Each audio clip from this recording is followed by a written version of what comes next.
It's a good morning to you. Welcome to Asake Online. My name is Zenzele Ndebele, and this is the Breakfast Club, a show where we talk about politics, current affairs, and everything that happens in our community. Today, in our show, we have a special guest. We have the acting president of CCC, Professor Welshman Ncube.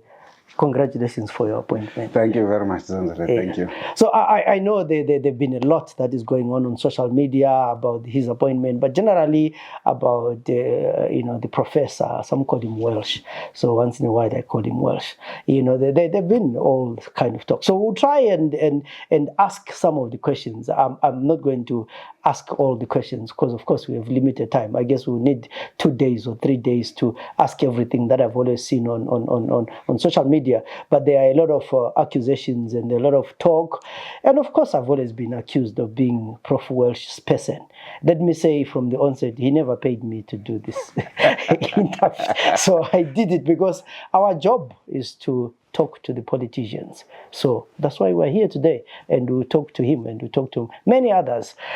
Prof, like I said, well, congratulations for being on your appointment. We saw it or heard about it this weekend, and for me it was interesting that you are acting and on rotational basis. So I then said, oh wow, it's a first and it's interesting. But maybe to start with, looking back a bit, how do we get here? Well, let me say that firstly, the standing committee of the party is elected at the Gweru Congress and as having run the party all these years since Congress decided that it is important that we get back on track, that we re-stabilize the party, that we refocus on our core business, that we ensure that our elected representatives in parliament and at the local authorities focus on the things that they were elected to do by the electorate, that we do everything that we can to unite the party, to reach out to everybody so that we can go back to our core business. And then it was decided that the 3 vice presidents as elected at Gweru, now that the president of the party had resigned and dissociated himself with the party, it was necessary for us to step up to the plate, to take responsibility, and to ensure that the party is brought back on track. And hence that we will rotate. And the standing committee decided that I will go first as being the most senior of the 3 vice presidents as elected at Gweru. So that therefore I have been mandated in the next 90 days to do all that I can, working with the other vice presidents, working with the secretariat of the party, working with the rest of the departments of the party to address the challenges that the party face today. We got here to answer that question directly. We got here because since approximately about the 24th of January 22, we got to a stage where we experimented about how to lead. And we got here because we now had a situation where the collectivity, the democratic collective leadership no longer worked as one. And we were unable to meet as elected individuals, as elected leadership, to address the challenges that we were facing. And we got here because of some of those things, but we do not want to keep looking back. Everything that has happened is a matter of public knowledge. What is important now is to say, what do we do from here going forward? And really, that is our mandate. Those are our terms of reference from the leadership. And I must underline that the party doesn't belong to us. The party doesn't belong to individuals. The party belongs to those Zimbabweans, the delegates who attended the Congress at Gweru and reposed their confidence in us as the leadership and trusted their party to us to manage, to lead for 5 years and return it back to the people for them to make judgment on us, to make judgment on the things that they asked us to do, to decide whether or not they wish to continue reposing confidence in us or they wish now to to put confidence in other people. So that is the challenge. And what we now have to do is to make sure that we take our trustship seriously, that we put back the party on the rails, that we do the things we agreed we'll do when the members, the owners of the party put us in position in Gweru, so that we can take back their party to them once again in the course of this year, because our term of office basically expires in about June, July this year, so that the owners of the party can decide what to do with their party. It is not our party, it is a party that belongs to the people. Yeah, there is this argument that the CCC that is today cannot be referenced to the Gweru Congress because there was legal issues and then there was the formation of the CCC. Look, we have values and principles as a party. Some of those values include integrity. Those values include honesty. And if we embrace those values, you would know that between the judgment that Patel wrote and 22 January, there was contestation between the leadership as elected at Gweru and the leadership of Makupe and Monzora. And you know that what the Supreme Court decided was that a lot of things that happened between Gweru and the time of the Supreme Court judgment, a lot of things that happened between the death of President Tsvangirai and may his soul rest in peace, and the time of the hearing of that court case. And the Supreme Court was very clear that the questions that it was being asked to decide had become moot, had become academic. People had moved on. But nonetheless said, because this is a political party which wishes to lead this country, it was important to restate what the Supreme Court considered the correct legal position. And basically stated that it is up to those who are involved to decide whether they want to wind the clock back and start afresh, or they want to continue as they had done because the case had become moot. It is very important that that judgment is clear. So the judgment allowed those who had moved on to continue moving on. It allowed those who wanted to go back and start afresh. Those who wanted to go back went back and started afresh. Those of us who didn't want to go back, who accepted the conclusion that the issues were moot, moved on and accepted that the party had reconfigured itself, had reconstituted itself, had elected a leadership in Gweru and moved on. That is why that leadership operated from that time of the judgment, the Patel judgment, up to the meeting of the National Council on 22 January 2022.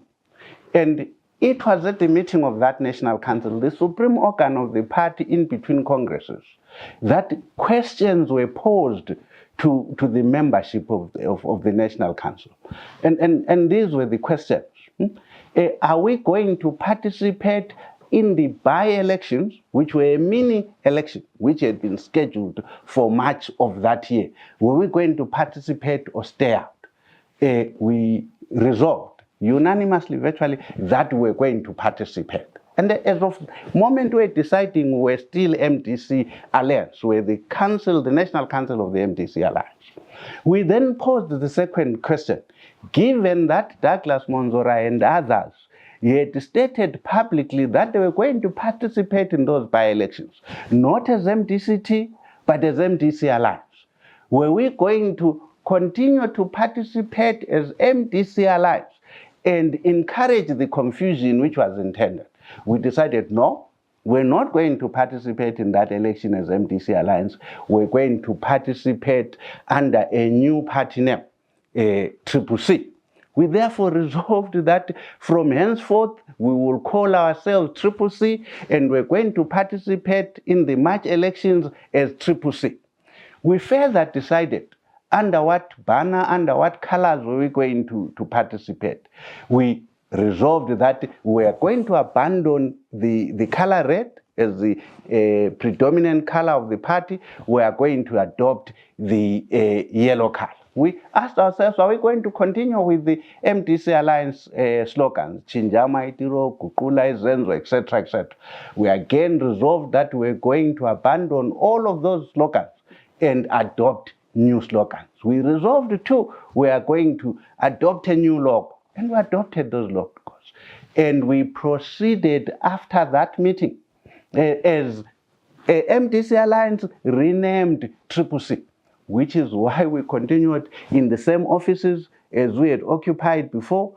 Our MPs who had not crossed the floor to Monzora, our MPs who had come from what was the MDC Green before the alliance, which had come from PDP, continued as CCC members of parliament post that meeting of 22 January 2022. So it is dishonest, it is deceitful for anyone to suggest that CCC is anything other than a baby, a child of the MDC Alliance born out of the resolution of the MDC Alliance National Council as it met in Mazavuba in Harare on that date. That is the truth of the matter. So you get into CCC, and I would say maybe we see less of you in the CCC leading to the elections. What happened? Well, it's not entirely correct that you see less of some of us. I actually campaigned contrary to, again, the deceitful way things are presented. Yes, the candidate, the presidential candidate of the party campaigned substantially alone without the collective leadership. That is true. But it is also true that some of us campaigned. I did rallies, and it's documented. We're posting it on Facebook, we're posting it on Twitter. We campaigned in Matopo, we campaigned in Mangwe, we campaigned in Nsiza, across this region we were campaigning. And all of those campaigns where I was addressing rallies myself in person are well documented. But you again have this politics, the politics of no values, the toxic politics where we continue to be deceitful, which is completely unhelpful. What we need is to distinguish ourselves from ZANU-PF. What we need is to be demonstrably different from ZANU-PF as a democratic party that believes in democratic leadership, that believes in collective leadership, that believes in all the values and principles of social democracy, which were always embedded in our constitution from the very beginning. And unfortunately, over time, we have veered sometimes so far off those values and principles, so far off those rails that we often become unrecognizable. When we compete for toxicity with ZANU-PF, when we compete for authoritarian leadership, when we compete for autocratic, when in fact the difference between us and ZANU-PF should be the difference between day and night. Right? And these are the things which matter. These are the things we must sort of swear allegiance to once again, to re-embrace them. And they are the things which unite us.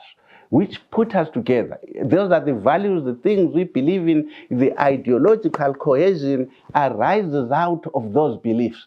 The moment we appear simply to believe that we exist for the sole purpose of simply removing ZANU-PF regardless of what we stand for, then we have a problem, because you then don't have the glue that ties you together. What ties people together in a political organization are the things that you believe in, are the things that you are fighting for, the things that you want to do when you are in government, the society that you want to build, the things you want to do for the people. Right? To address issues of poverty, to address issues of joblessness, to address all the bread and butter issues, the promises of the liberation struggle, all of those values, those are the things that bring you together.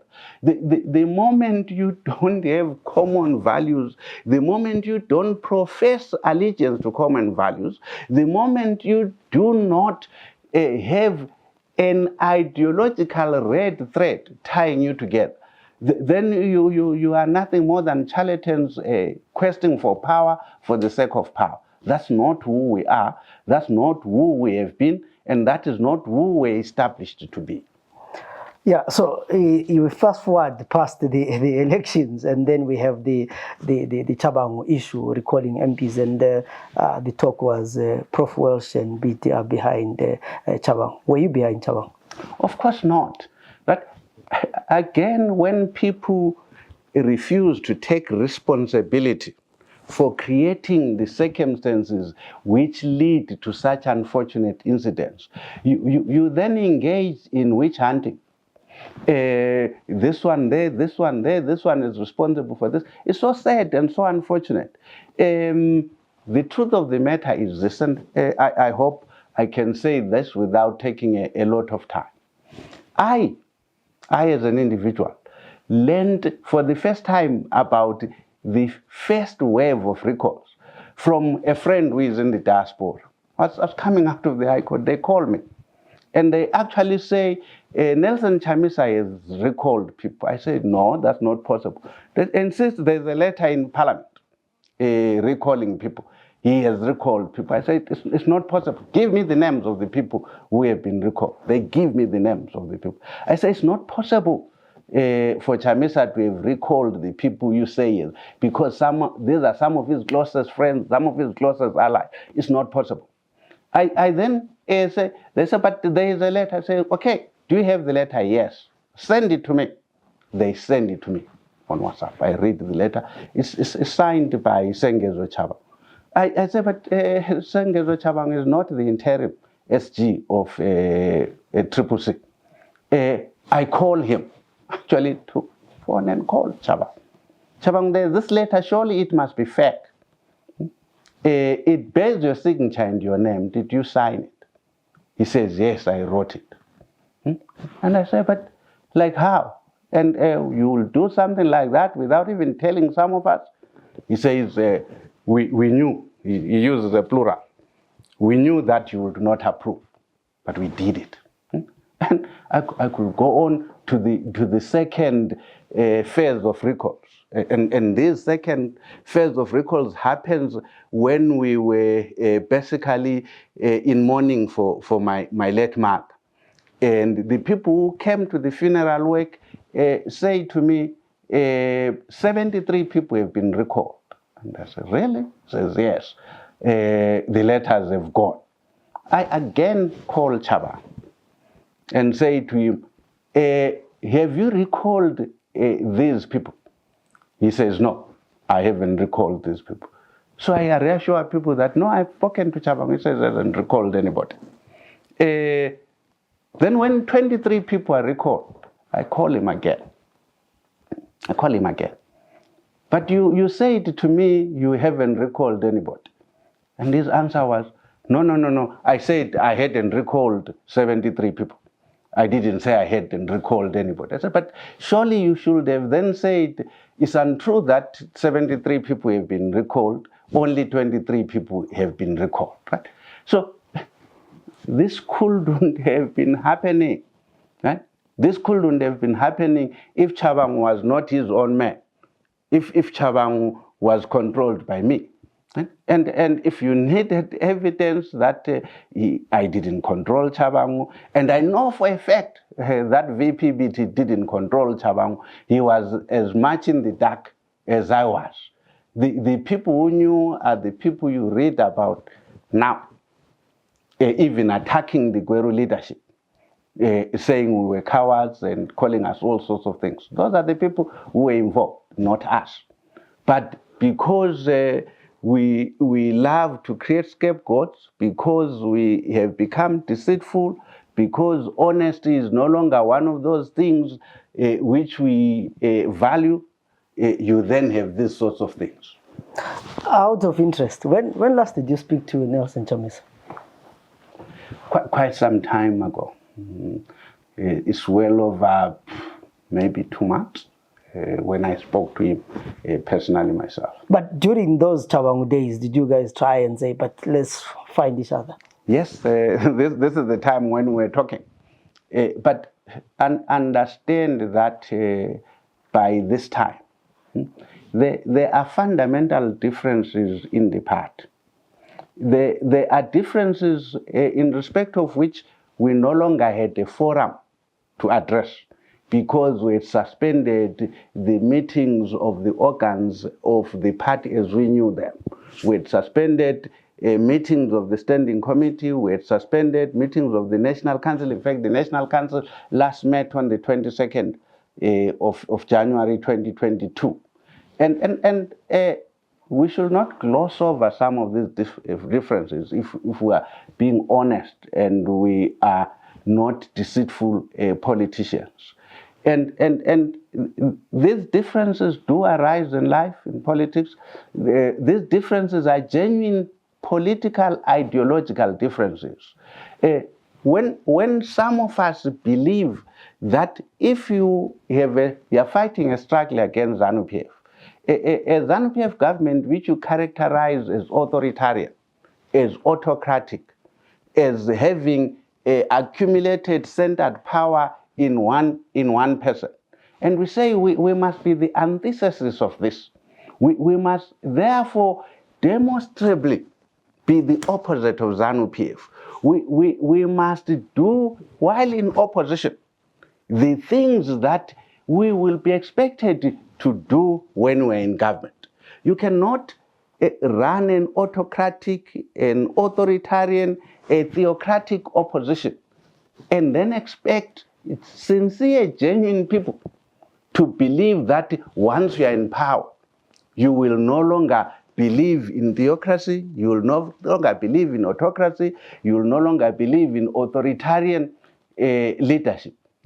And for some of us remained faithful to those values and principles which required us to be literally the antithesis of ZANU-PF, to believe in democracy, to believe in transparency, to believe in accountability, to believe in making decisions based on debate, and let the best ideas, the most persuasive ideas, win the day in the structures, in the forums, in the organs of a political organization. The moment you do not have that, you no longer have a political party, you actually have a Jim Jones organization.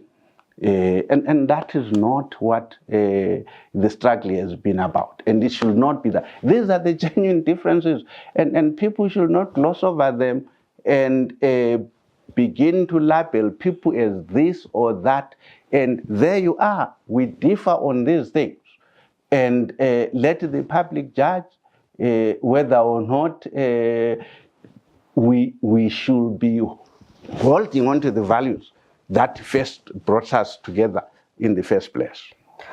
Yeah, I keep wanting to move forward and asking you about the future, but I still, maybe, I mean, you are now the acting president for the next 3 months, and the Chabangu issue is by the side, and he might decide to recall people anytime if he decides to. Are you engaging him? Let me say that the standing committee has given us terms of reference. He has given us a mandate. and I had adverted to some of those things. They include engaging the state, engaging Chabang, so that we can unconditionally get our party back. You have a situation where state organs have not recognized the collective leadership of the party. We have to engage the state to ensure that in a democratic environment, in a multi-party country, the state recognizes the organs of the official opposition that exist, in as much as we recognize the organs of ZANU-PF as a political organization that we know is led by Emmerson Mnangagwa, as Open Prof, as Secretary for Administration, and so forth and so on in that hierarchy. And this is what it should be in a democracy. We need to be able to engage the two so that we can reassert the authority of the party, we can have the leadership of the party that is known to us as a party as recognized. We might fail, we might succeed, but we hope that we will succeed. That is the mandate we have. So the Chabang issue is not in the past. The fact that you have pending court cases is not in the past. All of these things are current, and we have a mandate to address them. We are not going to run away from these challenges. We are going to confront them head on. It is our job as politicians to solve problems, to confront problems, and we hope that we will succeed. Are you open to talks with ZANU-PF in terms of how the country is run? In any country, there must always be dialogue. The question is, which forum? There must always be dialogue between the opposition and the ruling party. There must be dialogue in parliament. You have chief whips in parliament who must be talking to each other. You have the leader of the house, who is normally the Minister of Justice, who must be having conversation with the leader of opposition on the business in parliament. You have local authorities, urban local authorities, 24 or so of them, who are under the leadership, the collective leadership of CCC councillors. You have a central government which relates to these local authorities through the Minister of Local Government. There must be continuous conversation. If democracy is to function, the moment you walk away from conversations, when you have to run the country together, because CCC is not just an opposition part, it is a governing part to the extent that it governs 24 out of 26 local authorities in this country. So it makes no sense to suggest that you can run these local authorities when central government is controlled by another party without having a conversation with each other. So you have all of these challenges that we must confront as a country, as citizens, as compatriots. And they must be confronted at the very least, within the existing framework of governance, local government, local authorities, parliament, and so forth and so on. So that's what we believe in. That is what we have always believed in. Otherwise, we become dysfunctional.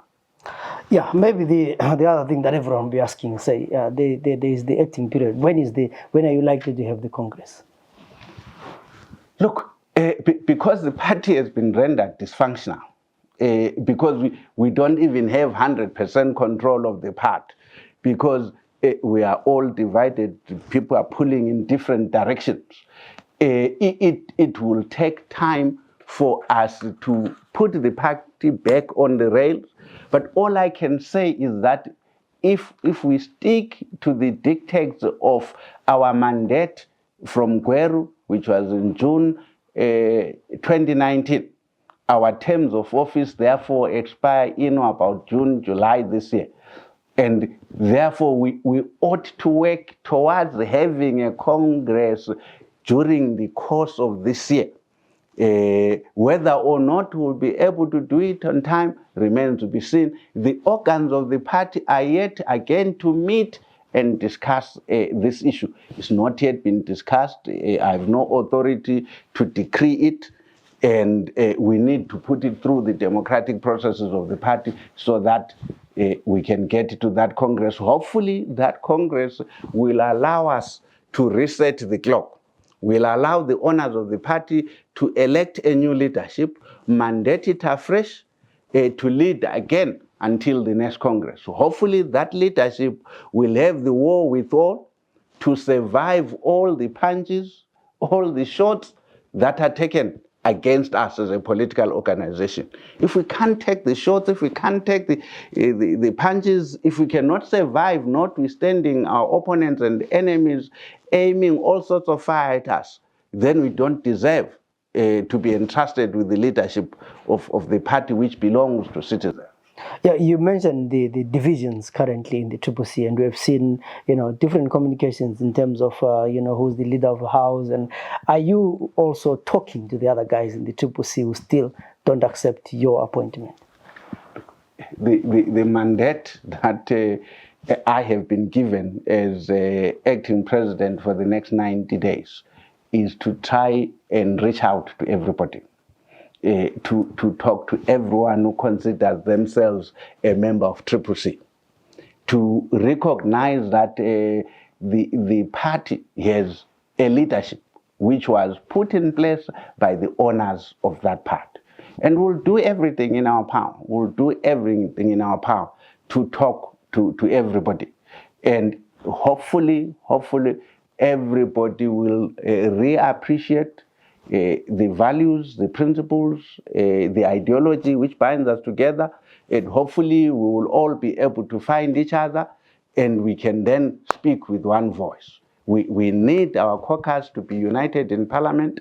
We need our caucuses in the local government authorities, the ones we control, rural and urban, the ones where we are in opposition, where ZANU controls in some of the rural district councils. We need to be working together as a cohesive unit, and we'll do everything in our power to achieve that. We might not succeed, but we will not fail for want of trying. Yeah, I know we've been at it for a while, but my last question to you is, maybe second from last, what does the future look like for the opposition? I think the conditions in the country are such that the future of the opposition is bright and is good. Because you have a government, a ZANU-PF government, which is failing. With failing in respect of all the indices that you can use to judge the success of a government. Failing on the democratic front, failing on the good governance part, failing in the economic sphere, failing in the social service sphere. All you have to do is just go to any hospital in any part of Zimbabwe. You can see the state of decay in the country. Clearly, in that environment, the electorate will continue to need an alternative which can do better in all of these areas, in governance, in democratic governance, in economic management, in delivering a better life to all citizens, in ensuring that those services which the government must deliver to people, healthcare, access to water, education, etc., are readily available to the electorate. So there can be no doubt that with the failures of ZANU-PF, the conditions for an opposition which focuses on the rights of the people, which focuses on the interests of the people, which embraces the things that the people of Zimbabwe yearn for. The people of Zimbabwe yearn for freedom. The people of Zimbabwe yearn for liberty. The people of Zimbabwe yearn for a government which allows them the maximum degree of freedom to self-determine. they yearn for jobs.